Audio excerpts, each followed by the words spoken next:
Hoş geldiniz öncelikle. Ben Kahraman Özdaş. Sakatlar Derneği, Mardin Sakatlar Derneği'nde yönetim kurulu üyesi, aynı zamanda başkan yardımcılığı yapıyorum. Bunun dışında kamu kurumunda gene görev olarak çalışıyorum. En son şu anda çıkan engellilerle ilgili, ÖTV'siz araçla ilgili çıkan 26 Aralık'taki engellilere tanınan haklarla ilgili biraz bir demeç vermek istedik. Onun için de bize yardımcı olup bizi dinlediğiniz için teşekkür ediyoruz. Teşekkür ederim Sözcü İlk Haber'e. Şimdi çıkan kanunda resmi gazetede ayın 27'sinde yayınlanan haberde şu var. Yani diyor ki bundan sonraki engellilerin ÖTV'siz araçlarda %40 Türkiye'de üretilme şartı olması lazım. Artı daha önce 5 yılda olan araç değiştirme sürelerinin de 10 yıla çıkarılması lazım. Şimdi sosyal devlet ilkesine baktığımız zaman şu anda Türkiye'deki ayrıcalıklı olan bir kesimin şu anda bu şekilde ayrıcalıkların elinden alınması gibi görüyoruz. Çünkü bütün dünyada ve bütün sosyal devletlerde engelli bireylerin hakları daha olumlu yönde yapılırken şu anda burada bizim sadece alabileceğimiz birkaç tane markada ve birkaç tane araç alabiliyoruz.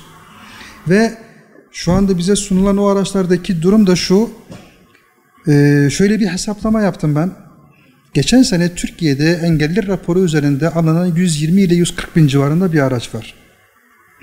Türkiye'deki engelli sayısı, Türkiye nüfusuna oranlama yaptığın zaman %12 ile 13 arasında bir oran var. Ve bu da ortalama 10 milyon insana tekabül ediyor. 10 milyon insandan 120-140 bin kişi araç aldığında demek ki her 10 tane engelliden bir tanesi araç alabiliyor.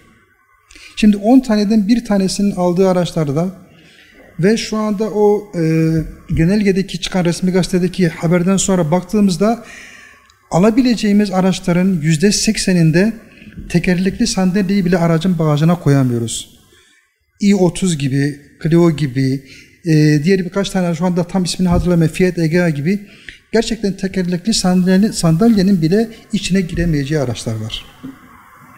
Yani biz bunun şu anda bu şekilde kısıtlanmasını dernek olarak ve Sakatlar Konfederasyonu olarak doğru bulmuyoruz bir.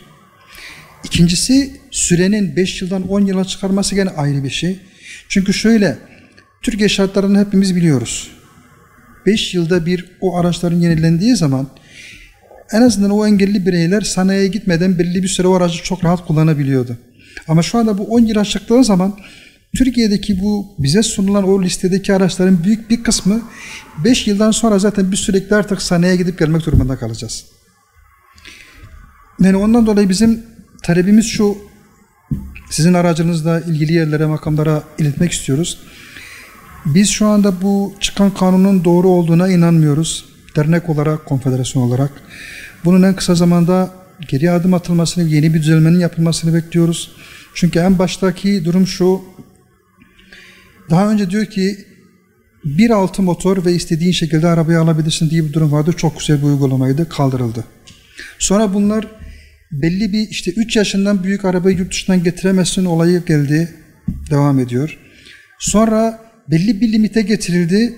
O limitten sonra da şu anda artık belli araçlara indirilmeye başlandı. Herhalde gittikçe artık yavaş yavaş engelli bireylerin araç almaması yönüne gidiyor gibi görünüyor. Bizim devletimizden ve yetkililerden, hükümetimizden bizim talebimiz, Mardin Sakatlar Derneği adına özellikle bunu söylüyorum.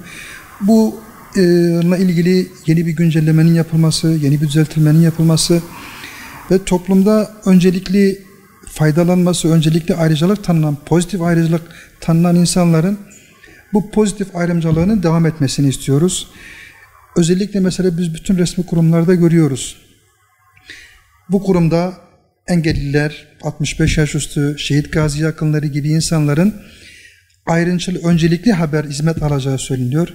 Bizim bu öncelikli hizmetlerimizin kesilmesi değil, daha da yaşanabilir hale gelmesini talep ediyoruz biz. Farklı şekillerde rapor alan insanların o almasını önlediğimiz zaman biz zaten sadece engelli olan bireylerin engelleriyle ilgili olan durum ortaya kalacağı için o zaman o diğer durumlar kendi kendine ortadan kalkacaktır. Yani biz öncelikle farklı durumlar için kalkıp asıl hak sahibi faydalanabilecek durumda olanları suistimal ettiğimiz zaman zararı onlar görür. Ya da şöyle söyleyeyim, engelli olmayan birinin farklı bir şekilde aldığı bir rapordan ya da aldığı bir araçtan dolayı ben engelliyken ben niye aynı şekilde onun cezasını ben çekeyim?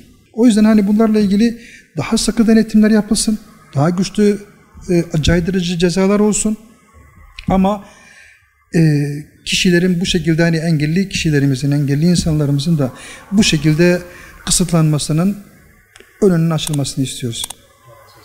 Teşekkür ediyoruz, sağ olun.